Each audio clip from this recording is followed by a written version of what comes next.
నమస్కారం ETV news కు స్వాగతం ముందుగా ముఖ్యాంశాలు కరవు నివారణపై సుప్రీం కీలక వ్యాఖ్యలు కేంద్రం రాజ్యాంగ బాధ్యతల నుంచి తప్పించుకోలేదని స్పష్టీకరణ ఉపశమన నిధి ఏర్పాటుకు సూచన దేశ ఆర్థిక వ్యవస్థను కరవు కబళిస్తోందన్న అసోచాం 6.5 లక్షల కోట్ల నష్టం అంచనా నివారణ చర్యలు ముమ్మరం చేశామని కేంద్రం ప్రకటన ఉత్తరాఖండ్లో మళ్లీ పగ్గాలు చేపట్టనున్న హరీష్ రావత్ సుప్రీంకోర్టు తీర్పు తర్వాత రాష్ట్రపతి పాలన రద్దుకు సిఫారసు చేసిన కేంద్ర మంత్రివర్గం ప్రత్యేక హోదా కోసం మరోసారి రాజ్యసభలో ఆంధ్రప్రదేశ్ ఎంపీల డిమాండ్ చట్టంలో లేదని తప్పించుకోవడం సరికాదన్న తెలుగుదేశం సభ్యులు కృష్ణా జలాలను 4 రాష్ట్రాలకు పంచాల్సిందేనన్న తెలంగాణ లేదంటే ప్రత్యేక రాష్ట్ర ఏర్పాటు ప్రయోజనమేంటని ట్రైబ్యునల్లో వాదన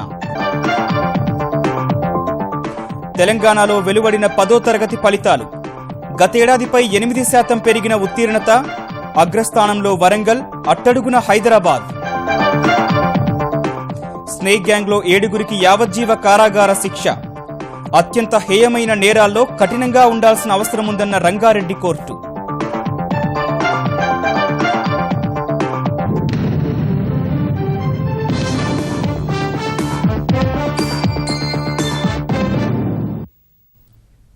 దేశంలో కరవు వంటి వైపరీత్యాలను పూర్తిగా రాష్ట్రాలపైకి నెట్టేసి కేంద్రం చేతులు కడిగేసుకోలేదని సుప్రీంకోర్టు తేల్చి చెప్పింది.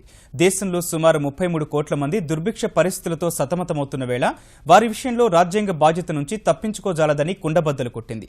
వారిని ఆదుకునేందుకు జాతీయ విపత్తు ఉపశమన నిధిని ఏర్పాటు చేయాలని సూచించింది. దేశంలోని అనేక రాష్ట్రాల్లో నెలకొన్న కరవు పరిస్థితుల నివారణకు కేంద్ర రాష్ట్ర ప్రభుత్వాలు అనుసరిస్తోన్న వైఖరిపై సుప్రీంకోర్టు కీలక వ్యాఖ్యలు చేసింది. కరవు లాంటి వైపరీత్యాలపై సంబంధిత రాష్ట్రాలు పట్టించుకోనట్టు ప్రవర్తిస్తున్నప్పుడు కేంద్రం తన రాజ్యాంగ బాధ్యతల నుంచి తప్పించుకోజాలదని Justice Madan B Lokur, Justice NV రమణలతో కూడిన ధర్మాసనం ఘాటు వ్యాఖ్యలు చేసింది. రాజ్యాంగంలోని 21వ అధికరణ పరిధిలో ఉన్న అంశాల నుంచి కేంద్రం తప్పించుకోజాలదన్న ధర్మాసనం కరవును ప్రకటించడంలో రాష్ట్రాలకున్న అధికారాలను తగ్గించుకోవాలని సూచించలేమని తేల్చి చెప్పింది. రాజ్యాంగ బాధ్యతలు సమైక్య స్ఫూర్తి మధ్య సమతుల్యతను కేంద్రం పాటించాల్సిన అవసరముందని న్యాయమూర్తులు వ్యాఖ్యానించారు. లేని పక్షంలో తమ ప్రమేయం లేకుండా నెలకొన్న ప్రకృతి వైపరీత్యానికి సామాన్య ప్రజలు బాధపడాల్సిన పరిస్థితి ఏర్పడుతుందని పేర్కొన్నారు. కరవును ఎదుర్కోవడంలో కేంద్ర రాష్ట్ర ప్రభుత్వాలు విఫలమైతే న్యాయ వ్యవస్థ జోక్యం చేసుకోవాల్సి వస్తుందన్న ధర్మాసనం ఇందుకోసం అవసరమైతే ఖచ్చితమైన విధి విధానాలు రూపొందించాల్సి ఉంటుందని పేర్కొంది. ఇందుకు లక్ష్మణ రేఖను కూడా ఏర్పాటు చేయాల్సి ఉంటుందని వ్యాఖ్యానించింది. కరవు నివారణ చర్యల విషయంలో సామర్థ్యం లేకపోవడం, మౌలిక వసతులు కొరవడటం అనేది ఏమీ లేదన్న ధర్మాసనం చిత్తశుద్ధి లోపించడమే అసలు సమస్య అని తేల్చి చెప్పింది. దేశంలో 4వ వంతు ప్రజలు కరవు వంటి పరిస్థితులతో ఇబ్బందులు పడుతున్నందున కేంద్రం జాతీయ విపత్తు ఉపశమన నిధిని ఏర్పాటు చేయాలని సూచించింది. దేశంలో నెలకొన్న కరవు పరిస్థితులు ఆర్థిక వ్యవస్థపై పెను ప్రభావం చూపుతున్నాయి. వరుసగా 2 ఏళ్లు వర్షాభావ పరిస్థితులు, ప్రాజెక్టుల్లో నీటి కొరత, భూగర్భ జలాలు తగ్గడం వల్ల దేశంలోని 10 రాష్ట్రాల్లో తలెత్తిన కరవు పరిస్థితులు ఆర్థిక వ్యవస్థపై 6,50,000 కోట్ల రూపాయల మేర ప్రభావం చూపవచ్చని అసోచాం అధ్యయనంలో వెల్లడైంది. 10 రాష్ట్రాల పరిధిలోని 256 జిల్లాల్లో 33 కోట్ల మంది ప్రజలపై కరవు ప్రభావం చూపిందన్న అసోచాం ఈ ఏడాది సకాలంలో వర్షాలు పడినప్పటికీ పరిస్థితులు చక్కబడేందుకు మరో 6 నెలలు పడుతుందని అంచనా వేసింది. ఈ కాలంలో ఒక్కో మనిషికి నీరు, ఆహారం, ఆరోగ్యం కోసం ప్రభుత్వం నెలకు 3,000 రూపాయల చొప్పున ఖర్చు చేస్తే 33 కోట్ల మందికి 1,00,000 కోట్లు ఖర్చవుతుందని అధ్యయనంలో వివరించింది. కరువు కారణంగా పెరిగే ధరలను నియంత్రించడం ప్రభుత్వానికి పెద్ద సవాలుగా మారిందని తెలిపింది. కరవు ప్రభావిత ప్రాంతాల్లో రైతులను అన్ని విధాలుగా ఆదుకోవడానికి మోదీ ప్రభుత్వం సర్వసన్నద్ధంగా ఉందని కేంద్ర వ్యవసాయ శాఖ మంత్రి రాధామోహన్ సింగ్ లోక్సభలో ప్రకటించారు. ఈ మేరకు దేశంలోని పలు ప్రాంతాల్లో నెలకొన్న కరవు పరిస్థితులపై సుదీర్ఘంగా జరిగిన చర్చకు సమాధానమిచ్చిన మంత్రి ఆయా రాష్ట్రాల నుంచి ఇప్పటికే నివేదికలు తెప్పించుకుని స్వయంగా ప్రధాని, ముఖ్యమంత్రులతో చర్చలు జరిపారని గుర్తు చేశారు. గత ప్రభుత్వాలతో పోలిస్తే మెరుగైన నష్టపరిహారాన్ని అందిస్తామన్నారు. కరువు వల్ల వ్యవసాయ ఉత్పత్తుల్లో నాణ్యత తగ్గిపోతే అది రైతు తప్పు కాదని తెలిపిన రాధామోహన్ నాణ్యత లోపించినప్పటికీ పూర్తి మద్దతు ధర ఇవ్వాలని నిర్ణయించామని ప్రకటించారు. परिवर्तन ये किया गया कि यदि 33% तक भी नुकसान होता है तो उन्हें सहायता दी जाएगी. ये मोदी सरकार में आने के बाद ये परिवर्तन किया और 1 हेक्टेयर के बदले 2 हेक्टेयर तक भी अगर नुकसान होता है यानी 5 एकड़ तक तो भी नुकसान उसको राहत दिया जाएगा. ये निर्णय कि आपदा में यदि मृत्यु होती थी तो 1.5 लाख रुपया मिलता था, मोदी सरकार ने उसको बढ़ाकर 4 लाख रुपया 4 लाख रुपया। అంతకుముందు కరవు ప్రాంతాలను ఆదుకోవడంలో కేంద్రం వైఖరిపై పలు రాష్ట్రాలకు చెందిన ఎంపీలు నిరసన వ్యక్తం చేశారు. దక్షిణాదిలోని దాదాపు అన్ని రాష్ట్రాల్లో తీవ్రమైన కరువు నెలకొందన్న ఎంపీలు సాయాన్ని సకాలంలో విడుదల చేయకపోవడం వల్ల ప్రజలను ఆదుకోలేకపోతున్నామని తెలిపారు. చాలా ఏళ్లుగా అతివృష్టి అనావృష్టిపై చట్టసభల్లో చర్చలు జరుగుతున్నప్పటికీ సమస్యను సమర్థంగా ఎదుర్కొనేందుకు స్పష్టమైన విధానాన్ని రూపొందించడంలో విఫలమయ్యామని విమర్శించారు. ఆంధ్రప్రదేశ్ తెలంగాణలో కరువు తీవ్రతను వివరించిన 2 రాష్ట్రాల ఎంపీలు కేంద్రం ఉదారంగా సాయం అందించాలని డిమాండ్ చేశారు. నదులు అనుసంధానం చేయాలనే ఆలోచన మీకుంది. మా నాయకుడు చేస్తున్నటువంటి ప్రోగ్రాంను మీరు కూడా చేయాలనేటువంటి ఒక సత్సంకల్పంతో ఉండారు. అయితే ఎందుకు అధ్యక్ష మీరు అష్యూర్డ్ వాటర్ లేదని మేము చేసేటువంటి ప్రయత్నాలకు మీరు ఎందుకు సహకారం ఇవ్వలేకపోతున్నారో చెప్పమని సందర్భంగా మిమ్మల్ని నేను కోరుతా ఉన్నాను అధ్యక్ష. మేము చేసే ప్రాజెక్టులకు మీరు కూడా సహకారం అందించి ఫండింగ్ ఇస్తే తొందరగా పూర్తి చేసి ఈ కరువు ప్రాంతాలని మేము గట్టెక్కించేదానికి అవకాశం ఉందా లేదో ఒకసారి ఆలోచన చేయమని నేను కోరుతా ఉన్నాను అధ్యక్ష. అధ్యక్ష మీ నినాదం ఏం అధ్యక్ష? सबका साथ सबका विकास कहा है हमारा साथ किधर है हमारा विकास बोलो अध्यक्ष. మీ సహకారం లేకపోతే ఈ కరువుని ఏ విధంగా గట్టెక్కుతామో ఒకసారి ఆలోచన చేయమని నేను కోరుతా ఉన్నాను అధ్యక్ష. या तो एक ऐसा कॉम्प्रिहेंसिव प्लान बनाया जाए कि स्टेट और सेंट्रल गवर्नमेंट मिलके सूखे को पहले से ही कंट्रोल कर पाए, लेकिन डिस्कशन अपनी जगह गई सर और एक्शन प्लान अपना जगह गया. अल्टीमेटली कुछ तो ग्राउंड पे हुआ नहीं सर. हमारे तेलंगाना के बारे में तो आपको मालूम है बहुत ही कम इस बार बारिश हुआ है, 14% रेन कम हुआ है सर, और 4-5 जिलों का तो हालत बहुत ही खराब है. तो हमने 3000 करोड़ हमने रिक्वेस्ट किया था सर, हमें मिला है 791 करोड़, उसमें सिर्फ 712 करोड़ ही रिलीज आपने किया है सर. तो my sincere request is to release the rest of the amount also sir. Kaleshwaram సహా గోదావరి నదిపై మహారాష్ట్ర సరిహద్దుల్లో నిర్మిస్తున్న ప్రాజెక్టులపై వివిధ వర్గాల మద్దతు కూడగడుతున్న తెలంగాణ సాగునీటి శాఖ మంత్రి హరీష్ రావు ఇవాళ మహారాష్ట్ర చంద్రపూర్ ఎంపీ కేంద్ర ఎరువులు రసాయనాల మంత్రి హన్సరాజ్ గంగరాజ్ ఆహిర్ను కలిసి మద్దతు కోరారు. మేడిగడ్డ బ్యారేజీతో మహారాష్ట్రలో ఎలాంటి నష్టం జరగదని హరీష్ రావు ఇచ్చిన వివరణపై సంతృప్తి వ్యక్తం చేసిన ఆహిర్ ప్రాజెక్టు నిర్మాణానికి సహకరిస్తామని హామీ ఇచ్చారు. आदरणीय प्रधानमंत्री जी के जो पॉलिसी है कि सबका साथ सबका विकास, तेलंगाना में बीजेपी सरकार न होते भी हम नहीं चाहते कि वहाँ के किसान इरिगेशन से वंचित रहे, और हम एक अच्छे प्रोजेक्ट को हमारे स्टेट गवर्नमेंट ने अनुमति दी है, सहकार्य हम कर रहे हैं और इरिगेशन बढ़े. भारत सरकार की मोदी जी की जो कल्पना है वो तेलंगाना सरकार भी साकार करने जा रही है, इसलिए हम दोनों मिलकर काम कर रहे हैं. ఆంధ్రప్రదేశ్కు రెవెన్యూ లోటు తీర్చడం సహా ప్రత్యేక హోదా కల్పించినప్పుడే కష్టాల నుంచి బయటపడగలమని రాజ్యసభలో తెలుగుదేశం ఎంపీ సీఎం రమేష్ తెలిపారు. ఆంధ్రప్రదేశ్కు ఉన్న ఆర్థిక సమస్యలను బడ్జెట్పై ప్రసంగంలో అరుణ్ జైట్లీ ప్రస్తావించడంపై హర్షం వ్యక్తం చేసిన రమేష్ వాటిని తీర్చినప్పుడే ఆంధ్రప్రదేశ్ ప్రజలు సంతోషిస్తారని అన్నారు. ఉత్తరాఖండ్కు ప్రత్యేక హోదాపై ఏ చట్టంలో లేదని, కేవలం నాటి ప్రధాని వాజ్పేయి చేసిన ప్రకటన ఆధారంగానే ఇచ్చారని రమేష్ రాజ్యసభలో గుర్తు చేశారు. రాజధాని కూడా లేని ఆంధ్రప్రదేశ్ను కేంద్రమే అన్ని విధాలా ఆదుకోవాలని విజ్ఞప్తి చేశారు. It is assured and announced in the floor of the House. It was approved in the Union Cabinet and it has also been assured by Sri Narendra Modi ji. So, different yardstick cannot be applied for the different states.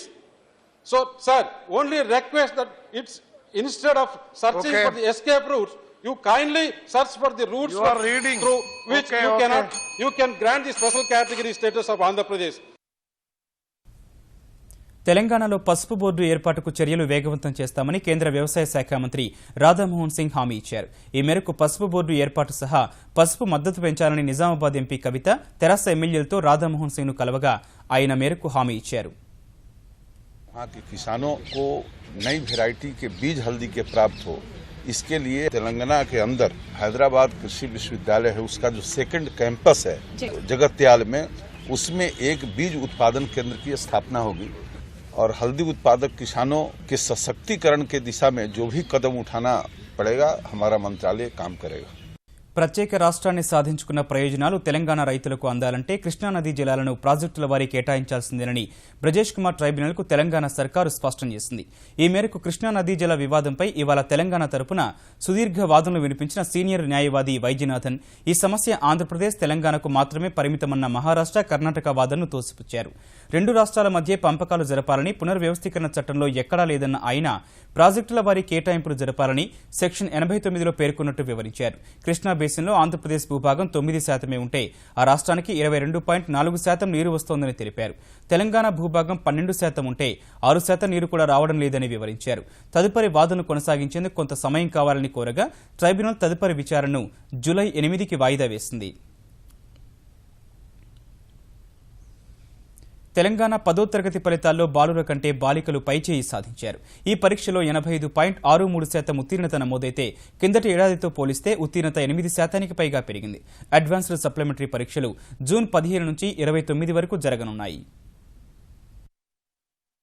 తెలంగాణలో 10వ తరగతి పరీక్షా ఫలితాలను తెలంగాణ ఉప ముఖ్యమంత్రి విద్యాశాఖను పర్యవేక్షిస్తున్న కడియం శ్రీహరి హైదరాబాద్లో విడుదల చేశారు. ఈ ఏడాది 10వ తరగతి పరీక్షలకు మొత్తం 5,55,265 మంది హాజరు కాగా 5,19,494 మంది ఉత్తీర్ణులయ్యారు. వారిలో రెగ్యులర్ విద్యార్థులు 4,44,828 మంది ఉత్తీర్ణత సాధించారు. గతేడాది కంటే ఈ విద్యా సంవత్సరం ఉత్తీర్ణత శాతం భారీగా పెరిగింది.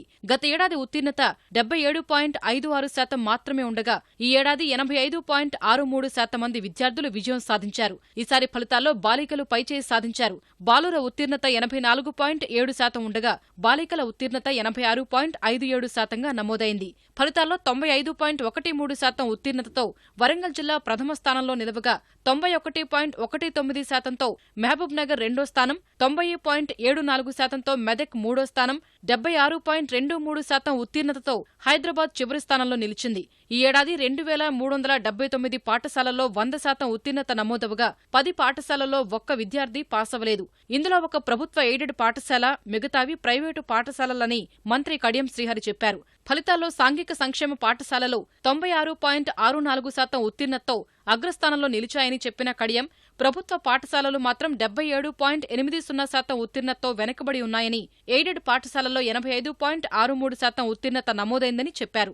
ఇదే సమయంలో అడ్వాన్స్ సప్లిమెంటరీ పరీక్షల షెడ్యూల్ విడుదల చేశారు.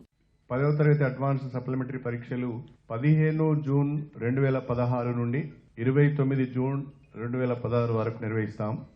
అది కూడా ఉదయం 9:30 నుంచి మధ్యాహ్నం 12:15 వరకు ఈ పరీక్షలు ఉంటాయి.